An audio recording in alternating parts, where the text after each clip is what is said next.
Hello दोस्तों, अगर आप हमारे चैनल हॉरिबल संडे से पहली बार जुड़े हैं तो आप हमारे चैनल को सब्सक्राइब कर लीजिए, जिससे आने वाली वीडियो आप तक सबसे पहले पहुंच सके। रात के 11 बज चुके थे।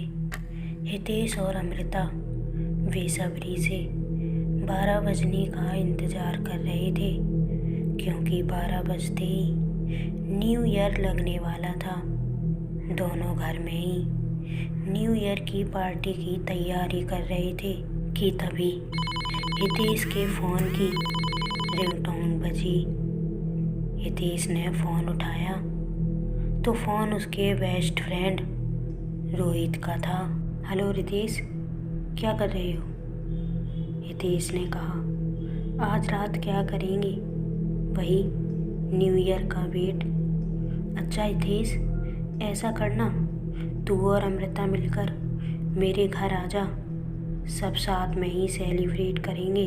लेकिन यार, रात काफ़ी हो गई है, रात को आना ठीक नहीं होगा। तू तो ऐसे कह रहा है जैसे मेरा घर लंदन में हो, सिर्फ 2 किलोमीटर ही तो है।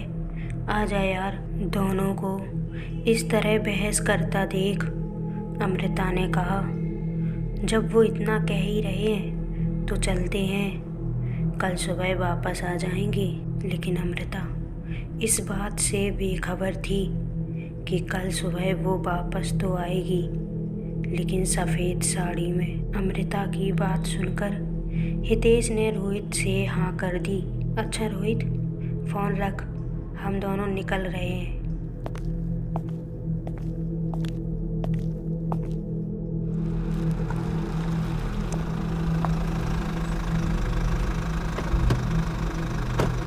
थोड़ी ही देर में दोनों रोहित के घर के लिए निकल गए।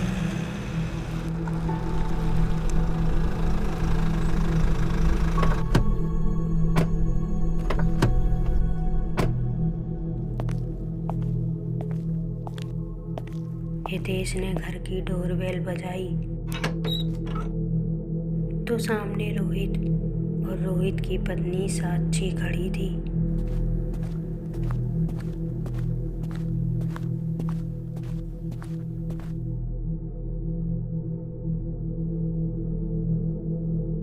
चारों ने बैठकर थोड़ी देर तक बातें की कि तभी हितेश की नज़र सामने टंगी तस्वीर पर गई, क्योंकि पिछले 1 मिनट से हितेश को उस तस्वीर में कुछ हलचल होती दिख रही थी।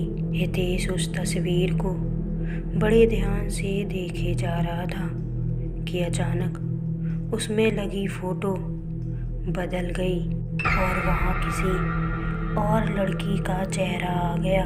हितेश उस चेहरे को देखकर एकदम से चौंक गया और एकदम तेज आवाज़ में बोला, रंजना। ये नाम सुनकर रोहित के भी होश उड़ गए। अमृता ने कहा, रंजना? कौन रंजना?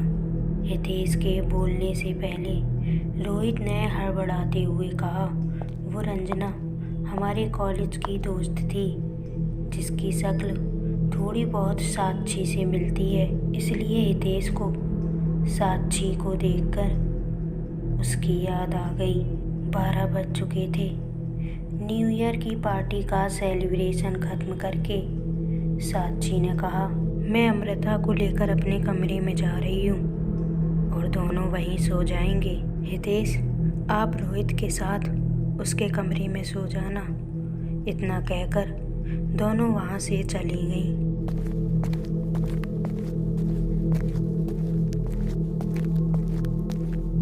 उनके जाने के बाद रोहित ने एकदम गुस्से से कहा, तुझे एकदम रंजना कहाँ से याद आ गई? अभी हम लोगों का सारा राज बाहर आ जाता।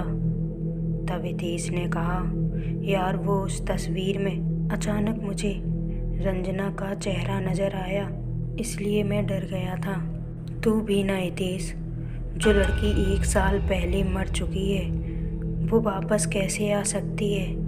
और तुम जिस तस्वीर की बात कर रहे हो वो मेरी पत्नी साक्षी की है।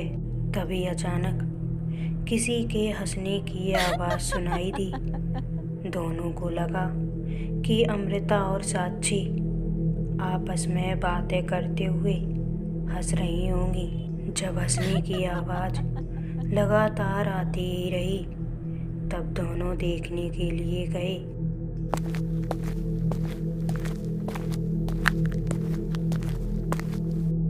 दोनों को देखकर उनके होश उड़ गए, क्योंकि वो दोनों तो न जाने कब की सो चुकी थी। ये दोनों तो सो गई, तो हंस कौन रहा था? वहाँ भी कोई था।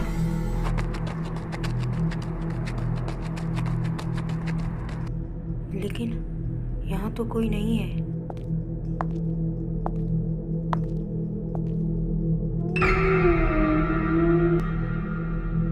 तभी ऊपर से किसी की कदमों की आवाज़ सुनाई दी। शायद ऊपर कोई है। दोनों धीरे धीरे कदमों से ऊपर की तरफ बढ़ते जा रहे थे। जब दोनों ऊपर पहुंचे तो उनका शरीर सन्न रह गया। दीवार के किनारे बैठी एक काली परछाई अपने नाखूनों से दीवार को खरोंचे जा रही थी। अचानक वो परछाई उठ के खड़ी हो गई और एकदम डरावनी आवाज में बोली, क्यों इतनी जल्दी भूल गए? तुम्हें क्या लगा मुझे मारकर तुम जिंदा रह लोगे? मैं आ गई, तुम्हारी दोस्त रंजना आ गई तुमसे बदला लेने। 1 साल पहले कॉलेज में अफरा तफरी मची हुई थी, क्योंकि अगली बार की तरह इस बार भी किसी ने पेपर लीक कर दिए थे। इस बात से परेशान कॉलेज की टॉपर रंजना की नींद उड़ी हुई थी। कॉलेज तो इन्वेस्टिगेशन करने में लगा ही था, लेकिन रंजना अलग ही उन लोगों को पकड़ने की कोशिश कर रही थी कि आखिर कौन है जो पेपरों को स्टूडेंटों तक पहुंचाता है। न्यू ईयर वाली शाम रंजना को पता चला कि ये सब उसके दोस्तों रोहित और हितेश ने किया है। नई साल का जश्न लगातार मनाया जा रहा था। रंजना ने दोनों को फ़ोन किया और कॉलेज की टेरेस पर बुलाया। तीनों कॉलेज की टेरेस पर मौजूद थे। रंजना ने कहा, तुम लोगों ने ये सब क्यों किया? मुझे तो विश्वास नहीं हो रहा कि मेरे दोस्त भी ऐसा कुछ कर सकते हैं। आखिर क्यों तुम अपने साथ साथ और बच्चों की ज़िंदगी बर्बाद करने में लगे हो? तब हितेश ने कहा, देखो रंजना, हम दोनों ने उन पेपरों को बेचकर काफ़ी पैसे कमा लिए हैं। तुम चाहो तो हम तुम्हें भी उनमें से कुछ पैसे दे देंगे, लेकिन ये बात किसी और को पता ना चले। तुम लोग कैसी बातें कर रहे हो? तुम जानते हो तुम लोगों की वजह से कितने छात्रों को दुख पहुंचा है। साल भर पढ़ने के बाद लास्ट टाइम पता चलता है कि पेपर लीक हो गए हैं। तुम लोगों को सज़ा तो मिलेगी। मैं अभी ये सब जाकर सबको बता दूंगी कि ये सब तुम दोनों ने किया है। रंजना जैसे ही जाने के लिए मुड़ी, हितेश उसके आगे आकर खड़ा हो गया और एकदम गुस्से से बोला, बताओगी तो तब जब यहाँ से तुम जिंदा जाओगी। और दोनों ने मिलकर रंजना को बिल्डिंग से नीचे फेंक दिया। याद करो उस रात को तुम दोनों ने कितनी बेरहमी से मुझे नीचे फेंक दिया था। अब तुम्हारी बारी। वही न्यू ईयर की रात, वही टाइम। फर्क बस इतना है कि मौत अब तुम्हारी होगी। तुम्हारी जिंदगी का ये आखिरी न्यू ईयर मुबारक हो।